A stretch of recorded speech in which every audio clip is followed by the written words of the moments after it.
Sveiki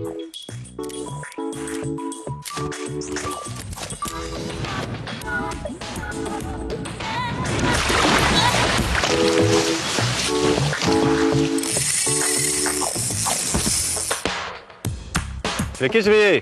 Sveiki bičiuliai, su jumis laida Šiandien Kimba ir mes su Saulium kaip visada prie vandens. Šiais metais jau rodėme jums žvejybą tiek plūdinę meškerę, tiek spinningų, tačiau kiek mano galva mena, jau gana seniai žvejojom dugninę. Taip, manau, kad tik vieną kartą. Tik vieną kartą Šešupėje, taigi ežeras, dugninė meškerė, tai ta žvejyba, kuri patinka daugeliu Lietuvos žvejų, na ir mes su Saulium neišimtis. Smagu pasėdėti ant kėdės, susimetus dugninės meškerę. Šiandien mūsų tikslas yra karšiai, kokie ten dydžio bus matyt, oras šiek tiek šaltokas kaip vasarai, bet manau teisingai paruoštą jauką turėtų sureaguoti vienas kitas karšiokas. Jauko paruošimas kiekvieną kartą primena kažkokį, tai net sakyčiau, meno kūrinį, nes atrodo lyg ir tas pats, maišom kažką tai, bet kiekvieną kartą iš skirtingų komponentų sukuriam kažką naujo, kas vilioja žuvis. Ir šiandien, sakyčiau, pradėsim netradiciškai, nes pamerksim pirmiausiai stambius jauko komponentus, tai yra žirnius ir kruopas, kurių įsigijom parduotuvėje, į tam tikrą skystį. Karšis plus, karšis ekstra, aromatinis jauko skystis. Na, čia į vandenį iškart pilame. Kvepia cinamonu ir labai saldus, karšiai mėgsta saldumą, pilam visą buteliuką. Taip. Pilam visą buteliuką. Šitas buteliukas yra 500 ml. 500 ml yra skirta kažkur tai apie 5-6 kg jauko. Taip. Tai va, seka būtų tokia, pamerkėme žirnius su kruopom, kviečiais, kukurūzais į šitą vandenuką. Ir kol jie mirks, sėkmingai įsigerinės tuo saldumu ir cinamono kvapu. O šitą laiką maišysiu bazę. Taip. Kurią po to papildysime žirnis ir kruopom. Visus skysčių. Dėl ko taip darome? Dėl to, kad norime, kad kuo labiau žirniai, kruopas, kviečiai įsigertų šito kvapo. Dėl to mes šiek tiek jį dar ir palaikysime apie 10-15 minučių, kad įgautų tų kvapo savybių ir labiau kvepėtų ir viliotų karšį. Bazę naudosime šiandien tradicinę, paprasčiausią. Pakankamai jinai yra sodri su savais komponentais, bet mes mėgstame eksperimentuoti ir kuo daugiau panaudoti priedų, kuriuos esame naudoję praeitais metais jau yra pasiteisinę ir taip pat ir naujovių. Jau gaudėme lynus, puikiai pasiteisino, bandysime ir karšį. Tik pakeisime spalvą, ne raudoną, o geltoną. Tai va, pilame tiesiog paprasčiausią bazę, Timar Mix karšis, tamsios spalvos.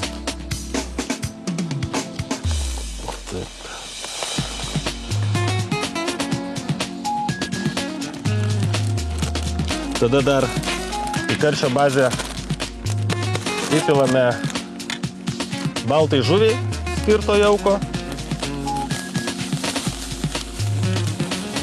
šviesios spalvos.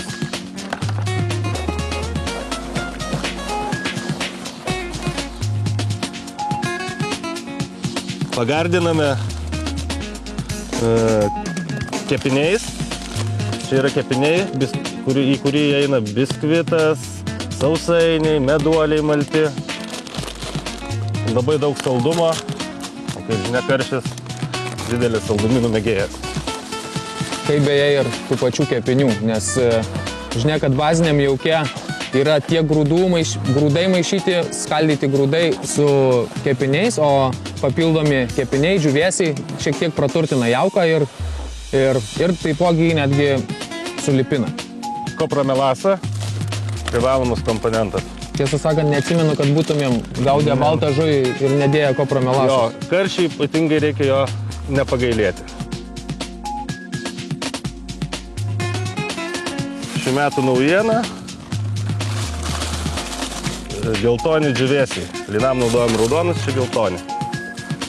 Nes norime išskirti tam tikras detalės ant dugno geltonas ir suformavus rutulius.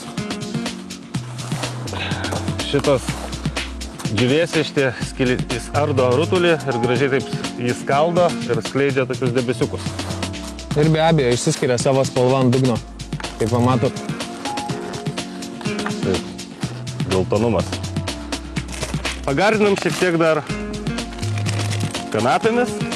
Kanapių nebūtina dėti viso pakelio, nes šitame jauke yra pakankamai jo bazinėme.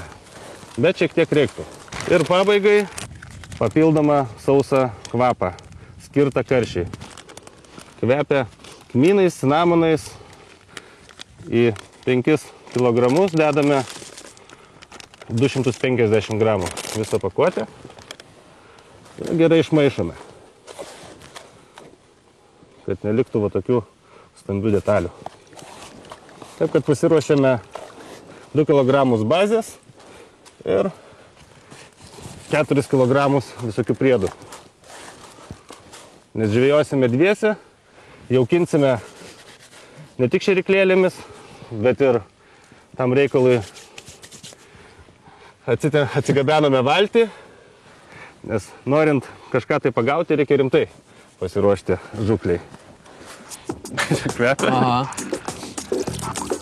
Na va, praėjo 15 minučių, aromatinis skystis įsigėrė į mūsų žirnius ir kruopas. Pasaka, kvepia cinamonu.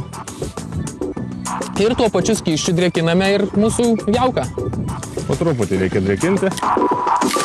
Na va, jaukas jau užbrinko ir dedame į jį stambesias jauko detalės. Tai yra žirnius ir kruopas.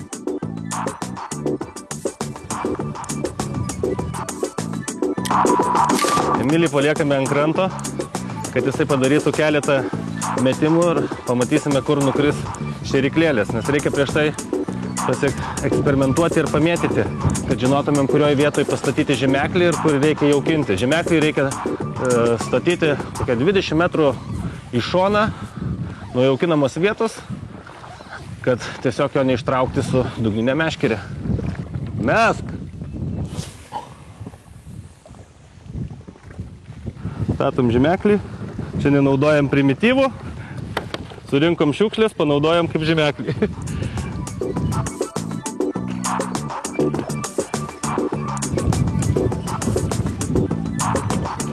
Na va, jaukas paskleistas ant dugno, nekantrauju užmest meškerę, masalai banalūs ir iki skausmo visiems pažįstami, musės, lervos ir sliekai. Žinia, kad karšiai juos mėgsta labiausiai. Ir vieno kablio kabinu musės lervų kuokštą, ant kito dėsim slieką. Šėryklos naudojam nedidelės, nes jaukiname iš valties, tai nebūtina ten to jauko nuskraidinti belė kokį kiekį. Tiesiog prikišam šėryklą ir viskas.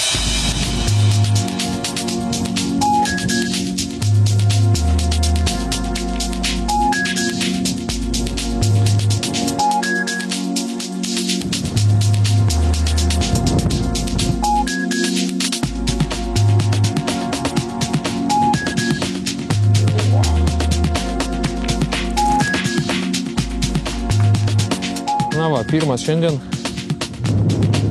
susidomėjo slieku, jauka reaguoja, viskas gerai.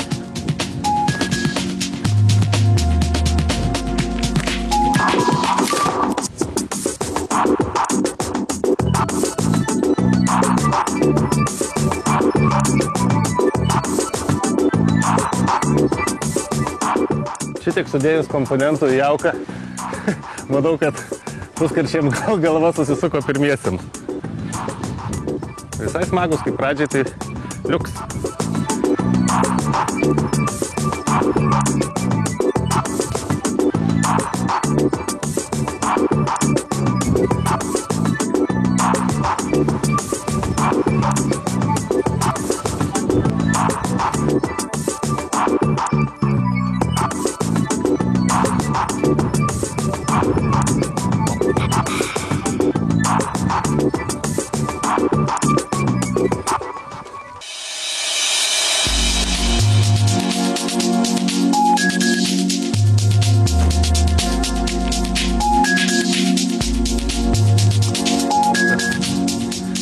didžiausi, bet ir ne per mažiausi, galiu pasakyti.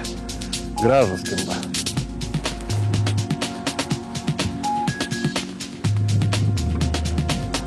Jeigu taip klostysis ir toliau tai puiku bus.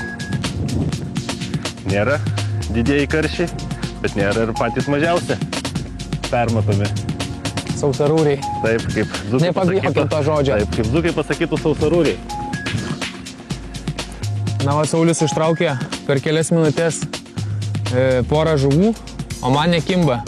Panašu, kad būsiu užmetęs šiek tiek šalia jaukintos vietos, tad reikia netingėti ir paimti tiesiog ir persimesti kiek kairiau. Ir permetinimas žvejybos su dugninė meškerė yra svarbus, nes šiuo atveju, aišku, kai mes jaukinome iš valties, tai reikia pataikyti į tą vietą, kur jaukinta, o tada, kai jaukinama tik su šėrykla, tai permetinyti dažniau irgi sveika, nes paprasčiausiai daugiau jauko nuskraidinama į vandenį. Taip, daugiau užjaukinama ta vieta. Taip.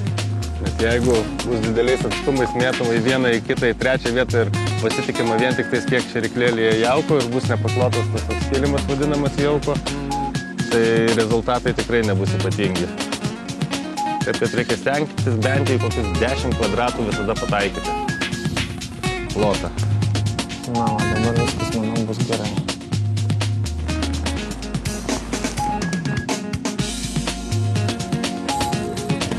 Procesas čia vyksta, žodžiu.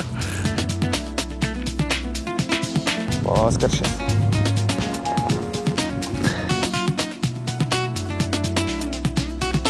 Nepataikė man pakloto kilimą, dabar pataikė už tai ir žuvis.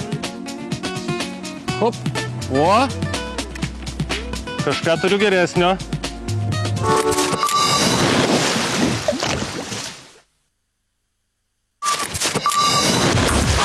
Karšiukai. 2. Geras. Po 2 pradėjo kipt. Įsisiautėje. Kaip paimsi dabar? Kažkaip tai. O.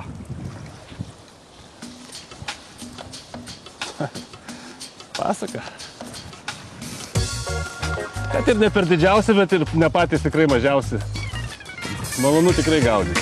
Jei ir toliau po 2 kips, tai... O, ir tau? Yra, ne? Yra. Kibimas po kibimo. Musės lervos pas mane susigundė. Ką tu? Ai va, mažiukas. Ai, mažiukas.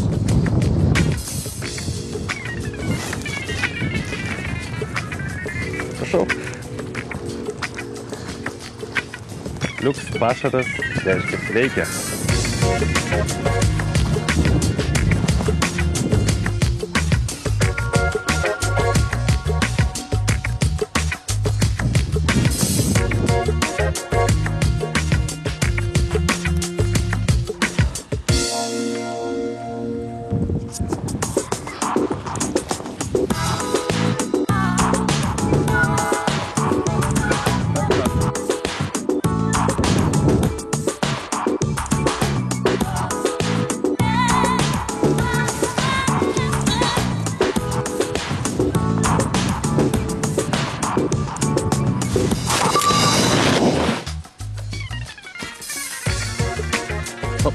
Kimba tau.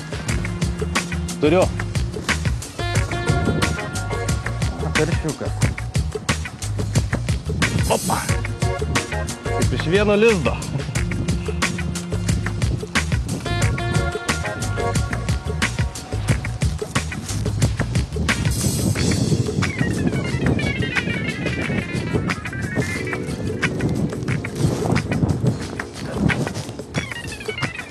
Ir tu? Nu, karšiai įsisiautė. Karšiukai, karšiai. Keliauja. Kibimas nepertraukiamas. Smagu iš tikrųjų. Jeigu ir ne patys didžiausi, bet kimba ištisai ir... Bet tai neleidžia nuobodžiauti ir išmėginti visokias teorijas.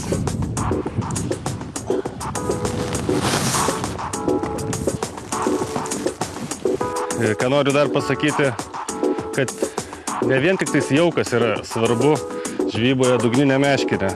Tačiau ir pati sistemėlė, kaip ją susirišti, kad žuvis nejaustų svorio šeriklėlės, kad niekas nestriktų, nesipainiotų, ypač jeigu ten, kurie žmonės mėgsta gaudyti naktį arba anksti ryte, kai dar tamsu. Šiaip yra labai puikia sistemėlė, aš manau, Emilis parodys, kaip ją reikia susirišti. Manau, kad pakalbėsim. Tiesiog susirišim prieš kamerą ir kad būtų visiems aišku, nes... Tikrai mums patarė vienas rimtas dugninės specialistas. Jo paklausime ir tikrai likome labai patenkinti šią sistemą.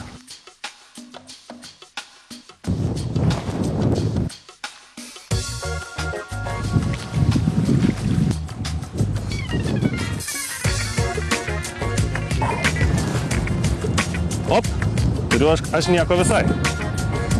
Aš, man atrodo, nepakirtau.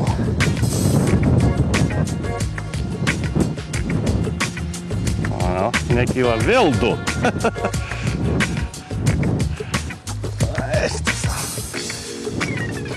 Kibimas įsisiautėje. Įvairavau. Tavo žuvis stambesnis. Stambesnė vėl kažkoks. Tai kažkoks. Neaiškus draugelis. Tu visai jau svoris susidaro, dar skirtingas pusės bėga.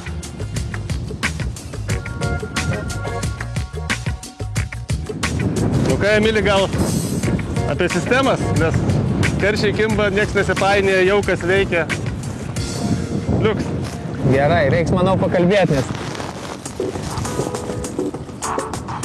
nes čia kitaip ir nebaigsim niekad žvejot, kai toks kibimas.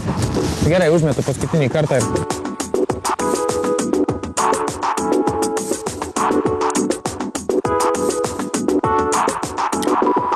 Trumpa pertrauka tarp vienas po kito kimbančių karšiokų, tam, kad pakalbėtume, kaip ir žadėjome, apie mūsų šiandien naudojamą sistemą žvejybai dugninę meškerę. Svarbiausia, kad jinai yra greitai surišama ir nesipainiojanti. Du dideli privalumai, kurie daro žvejybą lengva ir malonę.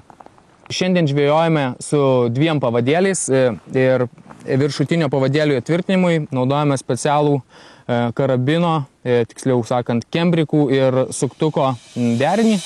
Vengrų kraluso išradimas labai palengvinantis viršutinio pavadėlio tvirtinimą.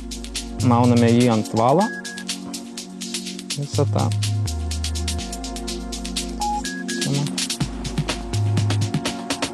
Ir pakeliame tiek, kiek norime, kad būtų pritvirtintas mūsų viršutinysis pavadėlis. Toliau seka trikampis karabinas, kurio du kampus vėlgi veriame ant valo. O prie trečio kampo tvirtiname mūsų šėryklą. Taigi, šėryklą slankiojanti su karabinu ir į apačią rišame, mauname dar vieną kembriką, kuris veiks kaip amortizatorius šiandien. Ir apatinio pavadėlio tvirtinimui be abejo reikalingas suktukas. Žvejojant beveik visais masalais ir traukiant juos iš vandens tuščius, jie dirba kaip propeleris ir labai mėgsta susukti valą. Taigi be suktuko iš tikrųjų pavadėlio tvirtinimo neįsivaizduoju. Taigi va, paprasčiausia sistema. Prie viršutinio kembrikų ir suktuko derinio, prie suktuko rišime pavadėlį viršutinį, prie apatinio apatinį, o šėryklą laisvai slankioja ant valo pritvirtinta per karabiną. Apatinio pavadėlio tvirtinimui dar naudojamas specialus silikoninis vamzdelis, kuris iki minimumo sumažina arba galima sakyti visiškai eliminuoja susipainiojimo galimybę. Viskas. Rišame kabliuką. Vėlgi pavadėlis trumpas, tam, kad masalai būtų kuo arčiau šėryklos ir kuo arčiau jauko, kuris iškrinta iš šėryklos.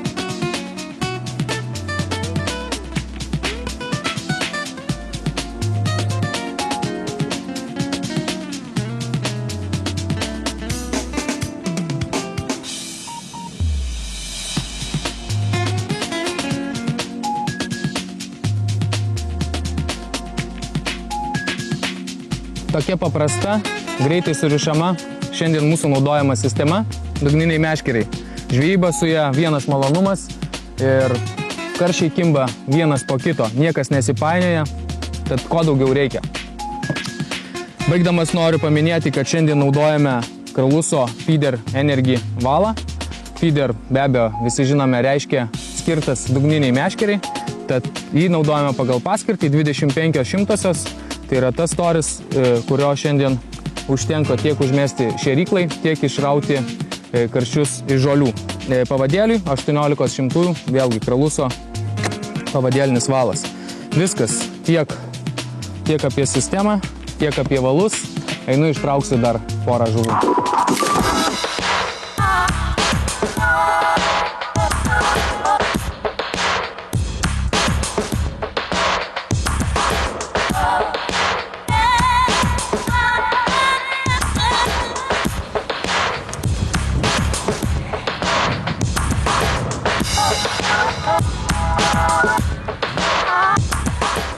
Slėgiai keitėsi, bet karščiukai kimba. Stambieji gal neatplaukia, bet vidutiniokai tai labai aktyviai.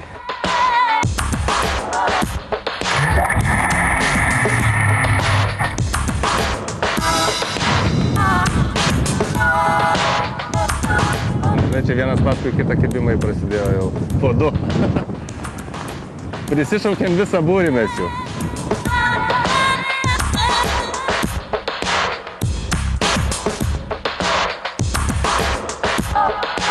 Buvau su vidinio meškerį, važiuokit spaudžiu. Yra? Kiek greičiau atlaisvint graibštą.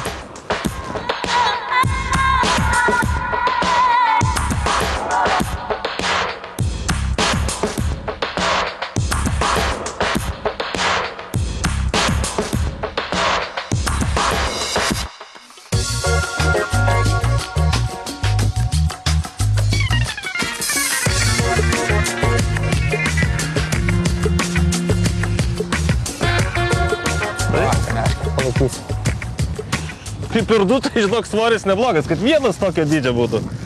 Tai būtų pasaka. Bet ir tai. Negalvojau, kad per tokią orų permainą kažkas dar čia mums gausis. Su puskiršiais. Žinai, tiesą sakant, jau šiek tiek pavargau nuo to traukimo. Tai ką, šiandien baigiam žuklę. Tikrai. Buvo puiki žuklė, jaukai suveikė, sistemos buvo teisingai surištos, viską padarėme teisingai, dėl to ir kibimas, manau, buvo tikrai neprastas, gal net per geras. Taip, per geras. Nu, kad šį kartą nepavyko pagauti tų stambių karšių, nieko nenusimename, dar mūsų laukia daug įvairiausių žuklės būdų ir įvairių žvejybų, kur mes tikrai gaudysime tuos didžiuosius karšius ir tikrai pagausime, mes jums tai pažadam. Taigi susitiksime lygiai po savaitės, tuo pačiu metu, 11 val. Ryte per Lietuvos ryto televiziją. Be abejo, mus galima matyti ir internetu adresu elrytas.lt, o visus Facebooko gerbėjus kviečiame užsukti į Šiandien Kimba laidos Facebooko puslapį ir sudalyvauti konkurse, atsiųsti savo gražiausias, geriausias, puikiausias ir įdomiausias žuvies nuotraukas ir laimėti puikius prizus. Kągi, šiandien tiek. Iki pasimatymo. Ate.